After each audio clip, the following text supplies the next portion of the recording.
7 மனுஷர்களை குறித்து வேதம் கூறுகிறது. In the Bible we read about 7 people who live like that. அவர்கள் உலகத்தில நல்ல நீதிமான்களாய் ஜீவிக்க வேண்டியவர்கள் பாவத்திலே ஜீவித்தார்கள். Those who are supposed to live in righteousness lived in sin.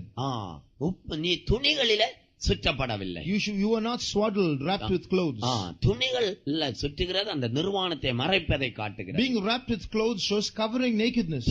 நிர்வாணம் என்பது பாவத்தை காட்டுகிறது. Nakedness shows sin. பாவத்தை மூடுகிறதை காட்டுகிறது. It shows covering sin. பாவம் இல்லாமல் ஜீவிக்கிற ஒரு ஜீவியத்தை அது வெளிப்படுத்துகிறது. It shows living a life without sin. பிரியமானவர்களே, நோவா ஆதாம் அவன் நிர்வாணியா இருந்தான் என்று வேதத்திலே சொல்லப்பட்டது. Bible says that Adam was naked. அவன் நிர்வாணியா இருந்தான் என்று வேதத்திலே சொல்லப்பட்டிருக்கிறது. Bible says that Adam was naked. அவன் ஆண்டவருடைய வார்த்தையை மீறி பாவம் செய்தபடியினால நிர்வாணமாக்கப்பட்டான். He transgressed God's word and became naked. Noah என்பவன்